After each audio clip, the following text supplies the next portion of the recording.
menjamah jubah dia, aku akan sembuh. Apa itu? Iman. Iman. Iman. Dan ketika itu juga berhenti pendarahan, dan dia merasa tubuhnya, badan dia sudah sembuh dari penyakit. Yesus mengetahui ada tenaga keluar dari diri dia, berpaling ke tengah orang banyak dan bilang, siapa yang menjamah jubahku? Ada sesuatu yang kunci di sini, saudara-saudari, kunci.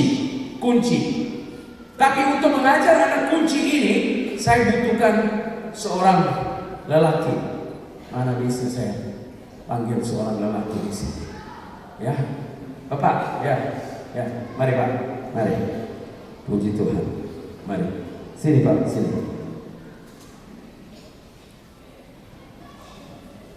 Shalom. Mari. Siapa namanya? Kristoforus dari mana? Dari Sumba. Puji Tuhan. Dari Kefas ini? Tidak, atau datang dari Sumba? Memang tugas di Kefas. Oke, puji Tuhan. Mari sini Kristoforus. Namanya bagus, Kristoforus. Bagi sebentar dia akan menjadi Yesus bagi kita. Bisa? Saya ingin menunjukkan kamu sesuatu. Tiap orang Yahudi memakai jubah. Lelaki Yahudi pakai jubah. Ini jubah benar daripada Israel. Jubah benar dari Yerusalem. Ini jubahnya. Rupanya jubah. Jadi kalau kamu perhatikan, sama seperti basement yang pastor pakai.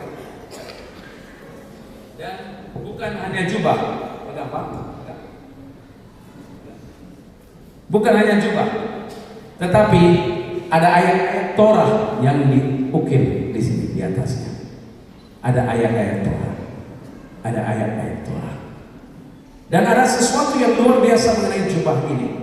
Oke, tapi sebelum itu, mari kamu jadi Yesus ya, puji Tuhan. Hanya untuk sebentar saja.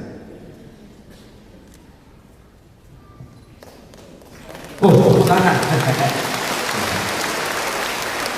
Dia dipakaikan, ini gambaran saja ya, supaya kamu bisa paham. Yesus memakai jubah. Tetapi ada sesuatu yang kamu harus tahu, ada satu kunci. Lukas 8 di dalam kisah yang sama mengatakan, ayat 44, ia maju mendekati Yesus dari belakang dan menjamah jumbai jubahnya. Bilang jumbai. Bilang jumbai. Jumbai jubahnya. Perempuan itu maju dari belakang karena dia takut, dan dia bukan sembarang memegang Yesus. Dia mencapai jumbai jubah. Ada kata kunci jumbai ini. Kenapa? Markus 9 ayat 20, kisah yang sama. Markus 9 ayat 20, mendekati Yesus dari belakang dan menjamah jumbai jubah dia, karena yang berkata, asal ku jamah saja jubah dia, aku akan sembuh. Matius 14 ayat 35, Yesus dikenal oleh orang-orang di tempat itu, memberitakan maka semua orang yang sakit dibawa kepadanya. Mereka mohon supaya diperkenan menjamah jumbai jubah dia, dan semua orang yang menjamahnya menjadi sembuh. Ada satu kata kunci. Tiap jubah doa yang dipakai oleh lelaki Israel punyai 4 jumbai. Ini adalah jumbai. Saya tunjukkan kepada kamu. Pegang Pak, buka, ya, pegang. Bisa kamu lihat ada jumbai. Pegang Pak, pegang sini. Tengok, yang satu lagi panjang. Yes. Di bawah ada 2. Bisa lihat? Ya. Ini dipanggil jumbai jubah. Tiap jubah mempunyai 4 jumbai. Dan di jumbai itu talinya diikat, dipanggil sit-sit. Bilang sit-sit. Sit-sit. Ada ikatan-ikatan di sini, dan Tuhan dan jumbai ini dibuat dengan peraturan, perintah daripada Tuhan. Dibuat daripada perintah daripada Tuhan. Di buku Bilangan nomor 15, buku Bilangan bab 15 ayat 37 hingga 41. Tuhan berfirman kepada Musa, bicara kepada orang Israel dan katakan kepada mereka harus membuat jumbai pada puncak baju mereka turun-temurun, dan dalam jumbai itu harus dibubuk benang ungu kebiruan. Di jumbai ada, kamu lihat benangnya putih, tapi di antara benang putih ada satu benang ungu kebiruan. Kenapa benang ungu kebiruan? Maka jumbai itu akan mengingatkan kamu apabila kamu melihatnya kepada segala perintah Allah, sehingga kamu melakukannya dan tidak lagi menurut hatimu dan matamu, dan seperti biasa kamu berbuat dengan kesetiaanmu. Apa maksudnya? Dengan saudara-saudari, dalam jumbai ada 4 jumbai dan ada 4 ikatan, dan ikatan itu dipanggil sinsik. Dan di antara 4 ikatan itu ada benang ungu kebiruan. Ungu kebiruan adalah tanda firman Tuhan, perintah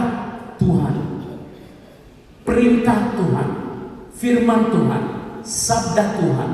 Jadi pikirkan sekali lagi, Yesus, mari.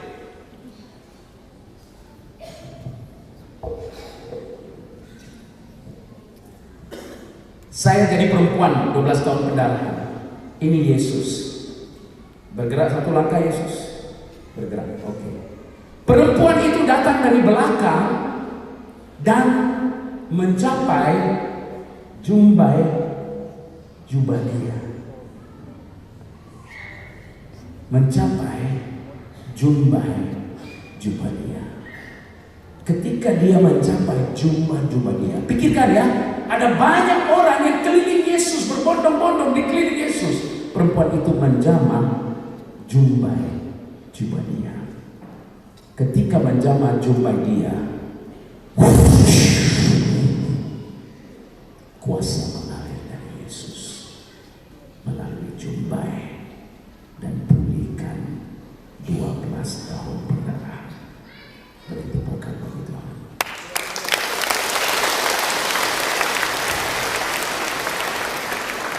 Apa kuncinya, saudara-saudari? Penyembuhan bukan magic.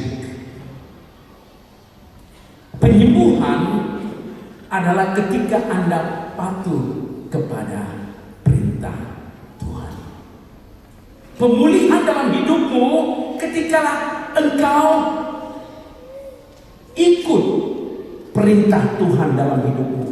Ada orang katakan, Tuhan, kepalaku sakit, perutku sakit, kakiku sakit. Tuhan berkata, ya, saya bisa sembuhkan kamu, tapi kamu punya masalah ini. Sudah punya istri, tapi kamu punya perempuan simpanan. Itu tidak benar. Kamu harus melepaskan perempuan itu. Tuhan, sorry Tuhan, tidak bisa. Tidak bisa. Tapi kepala sakit, Tuhan, tolong sembuhkan sakit kepala. Tuhan bilang, sorry, no deal. Sorry, maaf, tidak bisa. Kenapa? Karena tidak mau patuh perintah Tuhan. Mereka carikan dukun, bukan carikan Yesus. Kalau dukun bisa dia bilang, Nyai sing mata kaji kamu, masalah hilang. Sementara saja. Sementara saja. Kunci penyembuhan yang kekal adalah di jumbai jubah dia. Amin.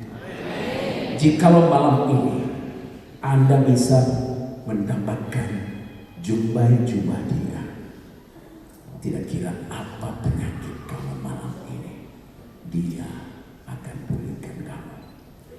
Amin. Apa jumbai dia? Perempuan itu tahu ya, perempuan itu tahu. Dikatakan di buku Malaki bab 4 ayat 2. Pegang sini Pak. Pegang sini. Angkat tangan kiri kanan. Angkat tangan. Ya. Angkat tangan kiri kanan. Betul. Malaki bab 4 ayat 2.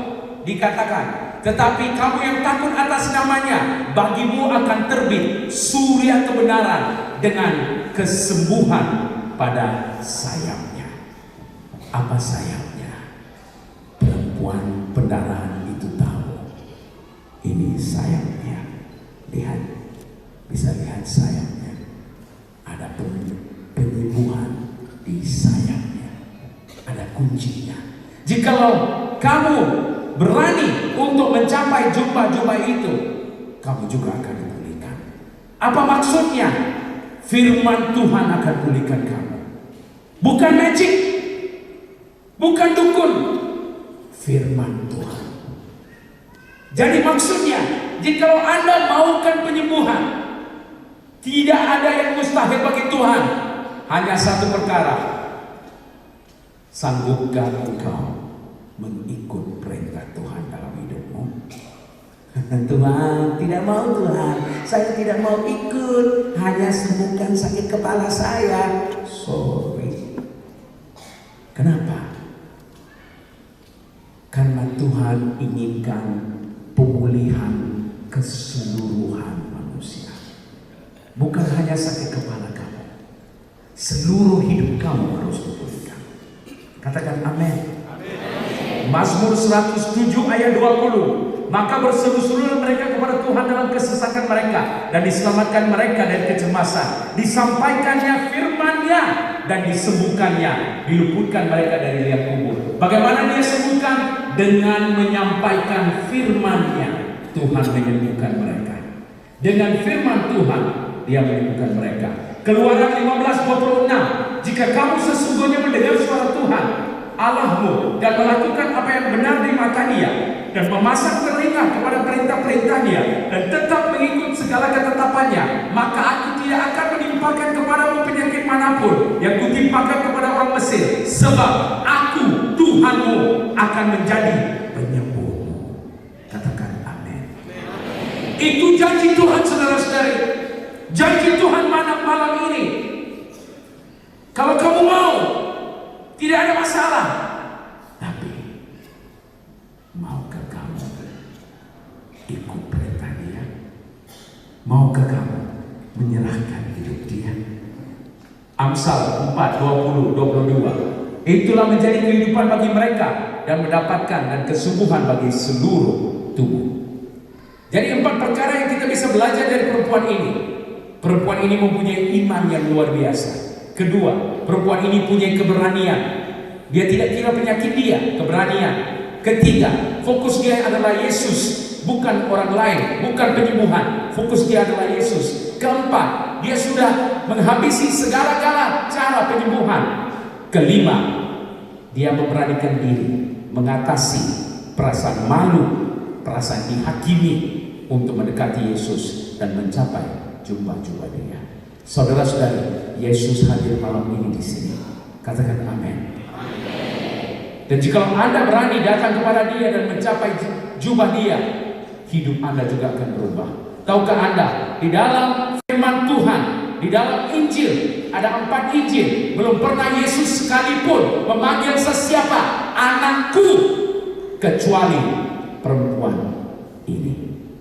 Perempuan ini dipanggil, Yesus panggil dia anakku. Hai anakku, bilang, imanmu telah menyelamatkan engkau. Siapa menyelamatkan dia? Iman dia. Iman dia. Yesus tidak berkata, hai anakku, kuasaku menyelamatkan engkau. Yesus tidak berkata, hai anakku, darahku menyelamatkan engkau. Yesus tidak berkata, hai anakku, namaku menyelamatkan engkau. Yesus berkata, hai anakku, imanmu menyelamatkan engkau. Jikalau malam ini saudara-saudari, Anda mempunyai iman dan berani datang mencapai jubah Dia, perintah Dia, ketetapan Dia, firman Dia, malam ini mujizat di tangan Anda. Beri dia tepukan kemuliaan. Jadi bagaimana? Kita harus membangkitkan iman di mana tidak ada iman. Kristus